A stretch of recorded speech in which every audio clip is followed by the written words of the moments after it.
só por graça, mediante a fé.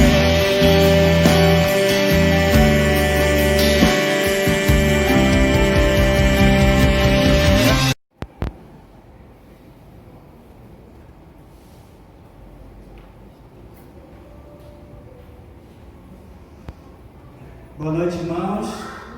Graças e paz a todos.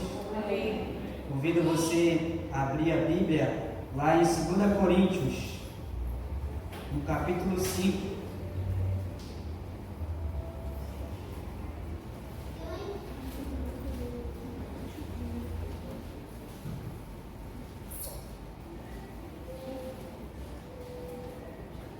Segunda Coríntios, capítulo 5, versículo 21.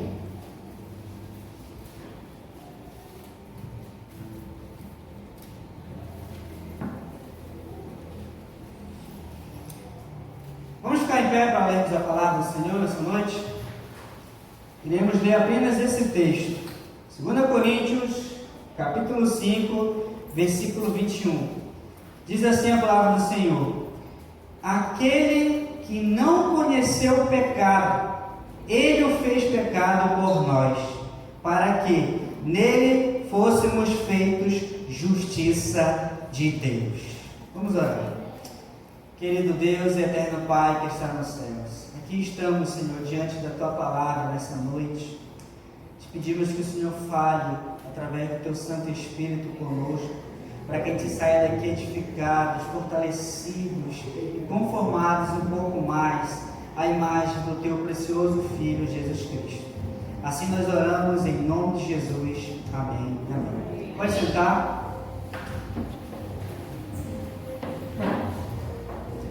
Antigamente, os filósofos gregos, eles consideravam algo excelente dizer muito com pouco.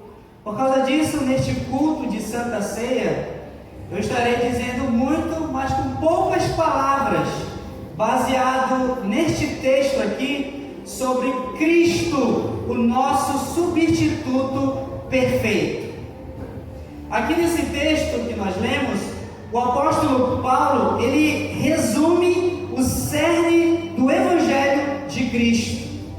Nele está revelado como pecadores, como nós, sendo inimigos de Deus, se reconciliam com Ele através de Cristo.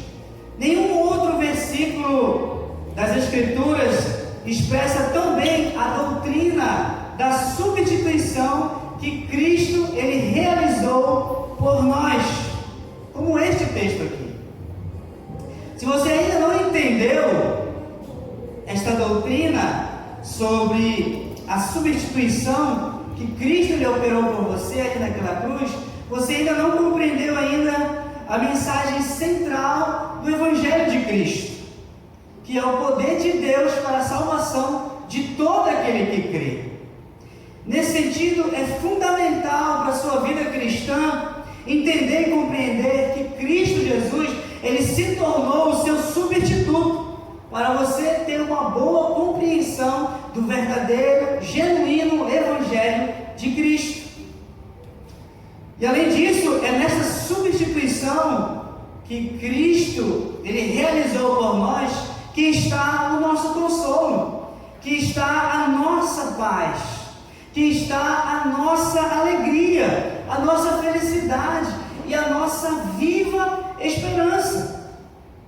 Portanto, preste muita atenção aqui nessa mensagem, para que você saia daqui desta noite maravilhado com a graça substitutiva de Deus. A partir deste texto aqui, da infalível palavra de Deus, podemos tirar 3 verdades sobre o nosso substituto. E a primeira verdade que eu gostaria de destacar aqui nesta noite é que o nosso substituto, Jesus Cristo, ele não tinha pecado. O apóstolo Paulo aqui, inspirado pelo Espírito Santo, ele começa esse texto afirmando que o nosso Cristo não conheceu o pecado. O pecado, ele não foi apresentado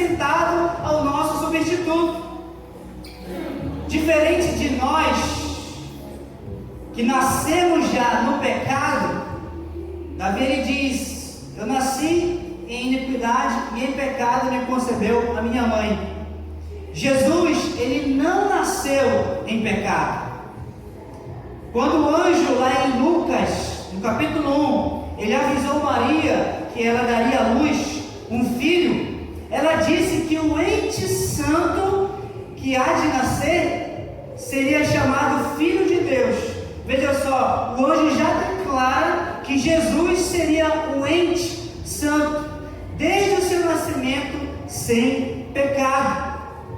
Depois que Jesus ele cresceu e se tornou um homem, ele continuou sendo santo, sem praticar o pecado, pois ele foi tentado em todas as coisas, semelhante a nós, mas sem pecado, como nos diz o autor de Hebreus.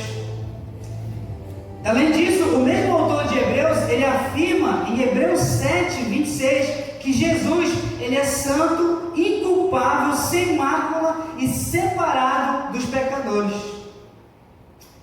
Jesus, ele andava com pecadores, ele comia com pecadores, ele curava pecadores, mas ele, Jesus, não era um pecador.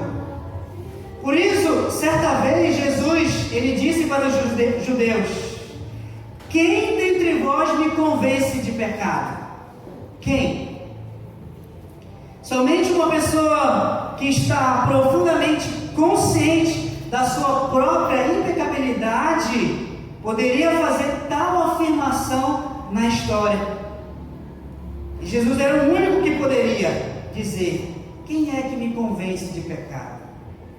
Verdadeiramente ninguém poderia convencer Jesus de pecado, pois ele era 100% santo. Não há ninguém como ele, não há defeito nele, não há nenhuma mácula de pecado na sua natureza. A sua mente era santa, o seu coração era puro, as suas ações eram retas, íntegras e corretas. Ele, o nosso Senhor Jesus, ele era fiel, ele era justo. Nele, de fato, não existia pecado. Além disso, ninguém poderia provar que ele cometeu algum crime. Quando Jesus ele foi apresentado pela primeira vez a Pilatos para ser interrogado, depois do interrogatório, Pilatos ele disse: não vejo neste homem crime algum.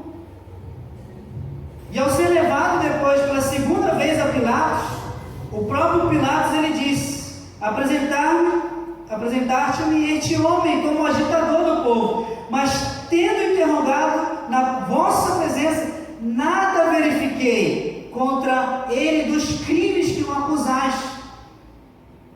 Portanto, ele disse que após castigá-lo, ele iria soltá-lo. Mas a multidão gritava: fora com este e solta Barrabás. Todavia, Pilatos ele desejava soltar a Jesus, mas a multidão ele gritava enfurecida, cheia de ódio: crucificam, crucificam. Então, pela terceira vez, Pilatos ele perguntou: que mal fez este? De fato, nada achei contra ele para condená-lo à morte. Pilatos sabia que ele era inocente. Jesus ele não tinha maldade, ele não era digno de morte, mas ele era perfeito, sem crime, sem pecado. Assim como na luz do sol não existe trevas nenhuma, em Cristo Jesus também não existe nenhum tipo de trevas, pois ele, Jesus, ele é a luz do mundo, que jamais pecou. Assim como a água ela não se mistura com o óleo, assim também Cristo Jesus, ele não se mistura com o pecado. Assim como a terra, ela nunca caiu no sol, assim também Cristo Jesus, ele nunca caiu em pecado. Nunca. Jamais. Ele jamais desobedeceu a lei de Deus. Jesus, ele jamais teve outros deuses diante de si. Ele, Jesus, ele jamais fez para si imagem de escultura. Jesus jamais tomou o nome do nosso Deus em vão. Jesus violou o sábado. Jesus jamais desonrou os seus pais. Jesus Cristo, ele jamais, nunca matou ninguém. Ele nunca adulterou. Ele nunca furtou. Ele nunca mentiu. Ele nunca cobiçou nada. Nada.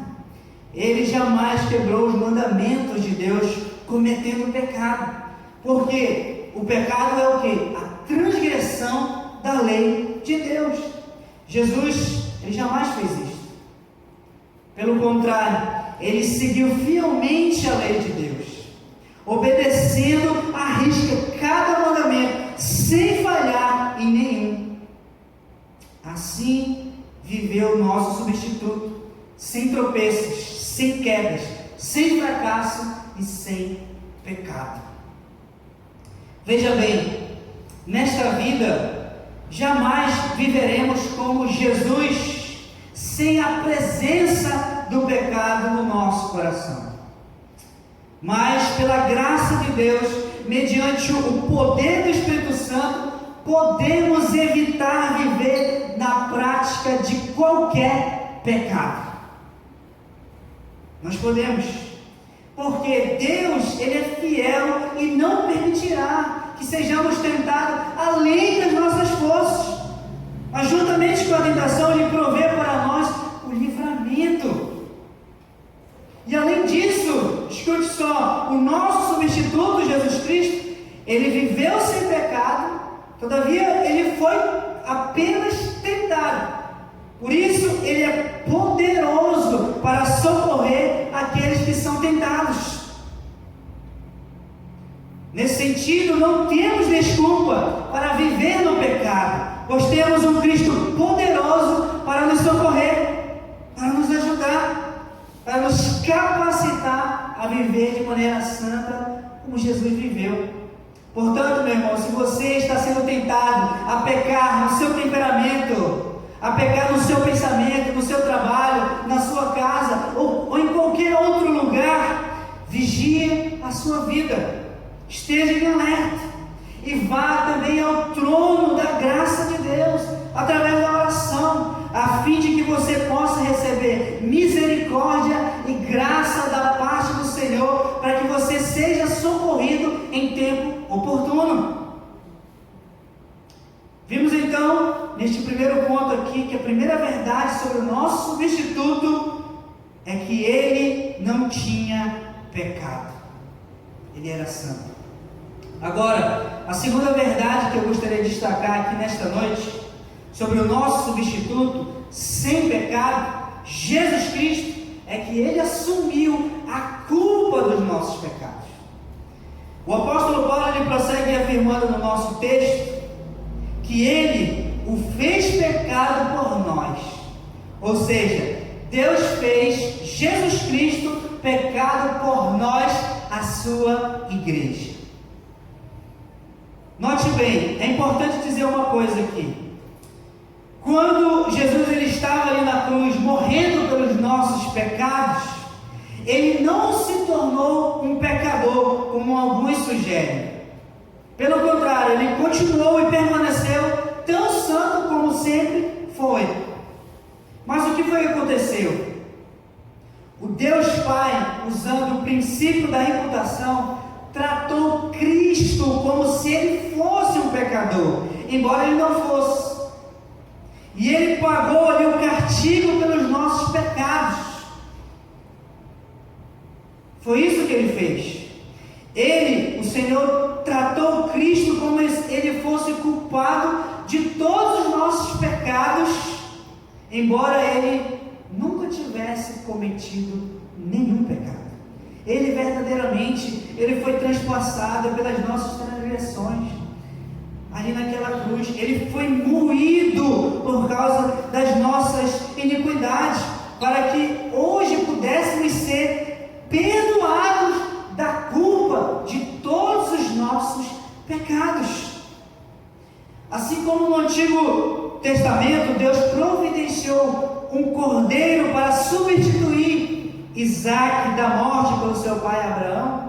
No Novo Testamento, Deus ele providenciou para nós um cordeiro mais elevado, o seu Filho Jesus Cristo, para nos substituir da condenação. Foi isso que ele fez. Veja só, vocês já ouviram falar das Crônicas de Nárnia, de C.S. Lewis. Nestas crônicas existe um episódio emocionante que ilustra muito bem Jesus Cristo como o nosso substituto. Nesse episódio, 3 personagens eles se destacam, que é a bruxa, o Edmundo e a Ásla. Edmundo era um menino que praticou uma grave transgressão lá em Nárnia. A bruxa era uma mulher malvada que queria dominar Nárnia. E Ásla era um leão e ele era o criador de Nárnia. Quando Ásla estava reunido com o povo de Nárnia, a bruxa chega e acusa Edmundo de traição. E com razão, porque ele tinha cometido uma grave transgressão. E ela disse, na presença de todos e de Ásla, que ele, Edmundo, tinha que ser condenado. Ele deveria morrer na mesa de pedra, segundo a tradição, segundo as leis de Nárnia. E Ásla sabia disso. Ásla sabia que ela estava certa, pois ele era o criador das leis de Nárnia. Edmundo, portanto, ele deveria morrer por causa da sua transgressão.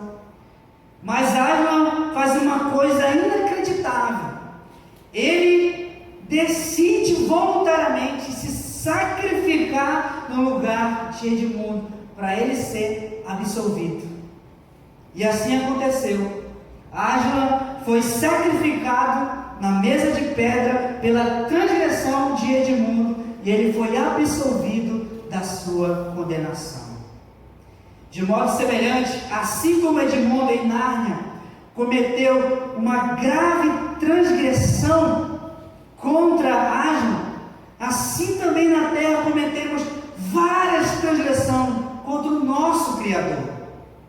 E assim também como a bruxa acusou Edmundo diante de Ásla, assim também o diabo nos acusa diante de Deus. Mas, assim como Ásla se sacrificou por Edmundo, para ele ser absolvido, assim também o Deus homem, Jesus Cristo, se sacrificou por todos nós, para sermos absolvidos da condenação para sempre. Ele verdadeiramente, ele foi ferido para nós não sermos feridos. Ele, o nosso Cristo, ele foi humilhado para não sermos humilhados. Ele sofreu toda aquela humilhação, todo aquele sofrimento, para que nós não venhamos sofrer eternamente no inferno. Ele verdadeiramente foi punido para não sermos punidos. Ele fez isso por nós. Ele foi castigado para não sermos castigados. Ele foi o nosso substituto. Ele morreu para não morrermos eternamente. Ele verdadeiramente entregou a sua vida à morte para levar sobre si a culpa dos nossos pecados. Mas escute só, em Nárnia, Ásla não ficou morto para sempre. Ele ressuscitou. De modo semelhante, o nosso substituto, o grande leão da tribo de Judá, o Senhor Jesus Cristo, ele não está morto. Ele ressuscitou poderosamente pela atuação do Espírito Santo. E hoje o nosso Cristo, ele vive eternamente. Ele sim esteve morto, mas ele ressuscitou para nunca mais morrer. Verdadeiramente, ele vive. Ele vive. Você pode cantar essa canção por um momento? Porque ele vive.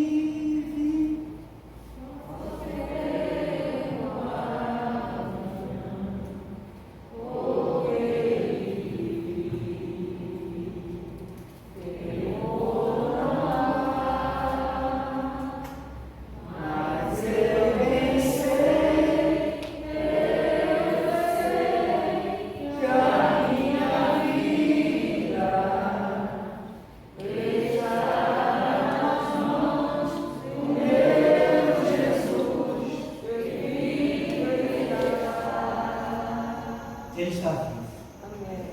Para todo sempre. Ele morreu pela culpa dos nossos pecados, mas Ele ressuscitou como uma prova evidente que Deus aceitou o seu sacrifício substituto como pagamento pelos nossos pecados. A sua ressurreição nos dá a plena certeza da nossa redenção. Se Ele não tivesse ressuscitado, então todos nós estaríamos perdidos.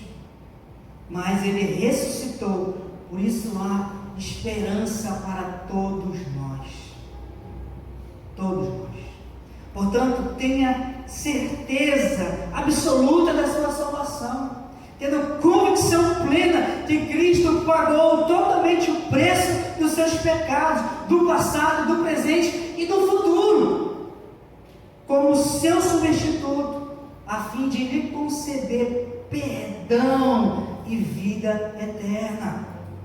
Pois Ele foi sacrificado em nosso lugar uma única vez pelos nossos pecados, o justo pelos injustos, para nos conduzir para Deus. Agora, já caminhando para o fim, a terceira e última verdade que eu gostaria de destacar nessa noite é que o nosso substituto, sem pecado, que assumiu os nossos pecados, Ele nos fez justos diante de Deus. O apóstolo Paulo, ele termina o nosso texto afirmando que nele, em Jesus Cristo, fomos feitos justiça de Deus. Em outras palavras, por meio de Cristo, fomos justificados diante de Deus. Ou seja, fomos declarados legalmente justos diante da justiça divina. Mas como isso acontece? Como é possível um homem pecador estar diante de Deus justo? Esse dilema tem atormentado muitos homens ao longo da história. Ele levou Martinho Lutero a rastejar de joelhos nos degraus da chamada Escada Santa, lá em Roma. Esse dilema levou também muitos monges a vestir camisas feitas de cabelo humano e anzóis, em uma tentativa de pagar por seus pecados. Até hoje, na Índia, milhares de hindus acreditam que podem ser purificados de seus pecados mergulhando no poluído rio Ganges. E aqui no Brasil, muitos se contentam em ir à igreja ou fazer uma espécie de obra de caridade a fim de aplacar as suas consciências culpadas. Em toda parte, muitos homens estão tentando se justificar, apresentando desculpas por seus atos perversos. Mas como realmente podemos ser vistos justos aos olhos de Deus?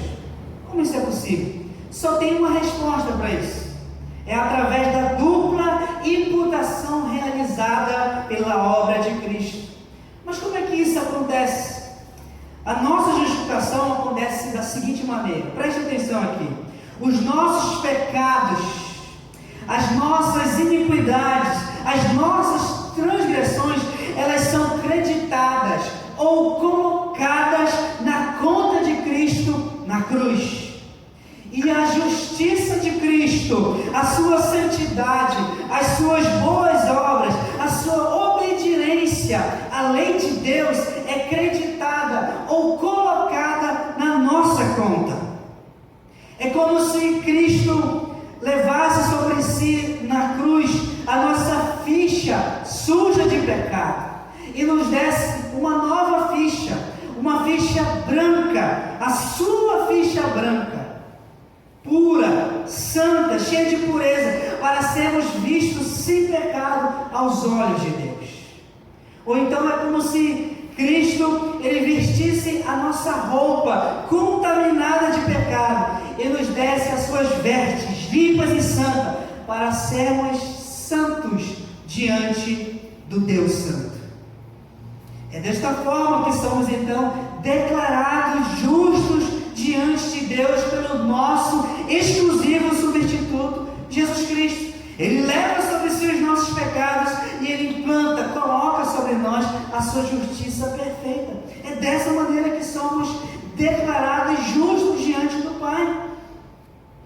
Não existe outro caminho, outro meio, outra forma, alternativa ou opção para nós pecadores sermos considerados justos diante do tribunal de Deus, além de Jesus Cristo. Não tem como. Sem Cristo estamos perdidos, pois somente Cristo, Ele apaga totalmente as nossas transgressões. Somente Cristo nos purifica das nossas injustiças. Somente Cristo, Ele nos lava das nossas maldades.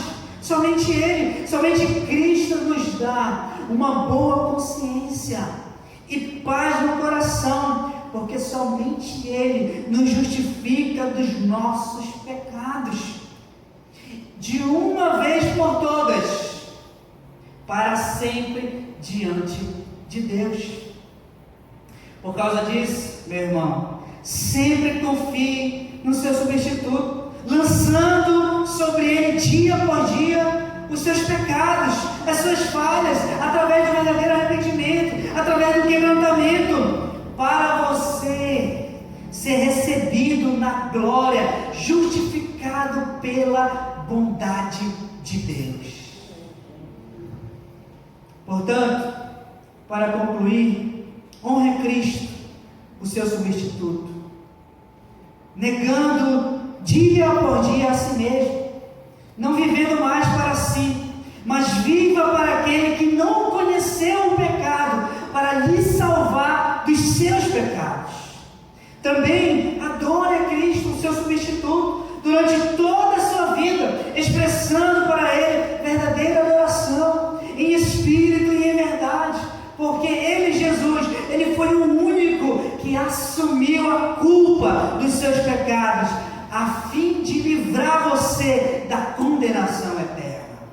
E por fim, sirva o seu substituto, Jesus Cristo, até a morte, até o fim da sua vida, com empenho, com dedicação, com fidelidade, com verdadeiro amor, porque Ele, Cristo Jesus, Ele foi o único que te fez justo diante de Deus, para você ser aceito na bem-aventurança celestial. Louvado seja o nome do nosso Deus, por Ele ser o nosso substituto. Amém? Vamos orar? Pai Santo, obrigado, porque o Senhor enviou o Teu Filho para ser o nosso substituto. Sem Ele estaremos perdidos dos nossos pecados, mas graças à Tua bondade, à Tua misericórdia e ao Teu amor, o Senhor enviou o Teu Filho para nos salvar dos nossos pecados. E hoje temos paz no nosso coração, temos perdão por causa da Tua graça. Por isso te bendizemos nessa noite. Queremos celebrar nesta noite, Pai, a Santa Ceia, o Teu sacrifício por nós ali, lembrando de tão graça e demonstração de amor que o Senhor teve por nós. Louvado seja o Teu nome. Se nós oramos em nome de Jesus. Amém. Amém.